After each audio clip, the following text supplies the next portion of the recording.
លោកដៃគងថ្ងាស់ស្រណោះណាស់ម្ចាស់ស្នេហ៍កាលអូនរៀននៅស្រុកស្រែខែដកស្ទូងភ្លៀងធ្លាំងជោគជាំកងកញ្ចាស់មួយជួយឲ្យបងបានដុកមុំ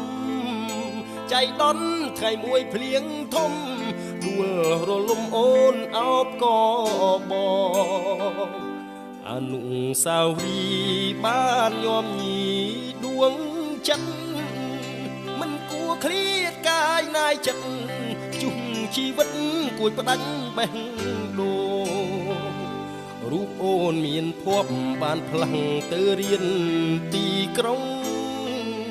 អូនផ្លាំងទាំងពណ៌បេះដូងដល់ដីក្រុងអូនភ្លេចស្រុកស្រែបើកសៀវភៅអានភ័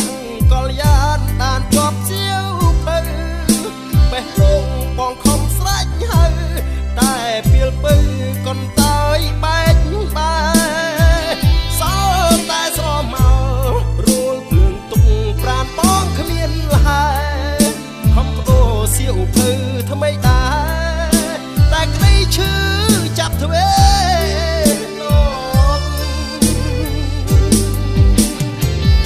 បងជ្រៀកបេះដូងវិញជាប់ធ្វើអំបោះចង់ដៃស្រីដល់ចិត្តស្មោះ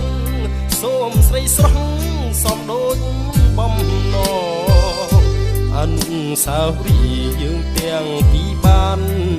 ចងក្រងរៀមទុកជាស្បៃទ្រាំខ្នងលូថ្ងៃបងចាងលោកអើ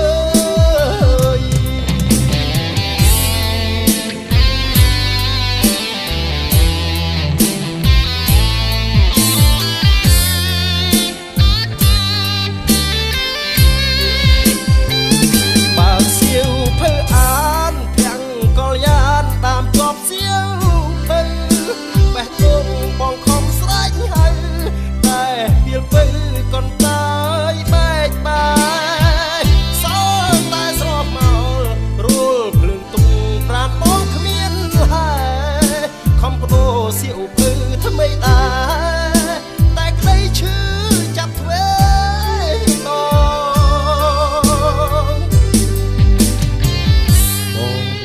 បេះដូងវិញជាប់ធ្វើអំបោះចងដៃស្រីដោយចិត្តស្មោះសូមស្រីស្រស់សំដូចបំណងអនុសាវរីយ៍យើងទាំងពីរបានចងក្រងរៀមទុកជាស្បៃទ្រាំខ្នងលូថ្ងៃបងចាងលោកអើ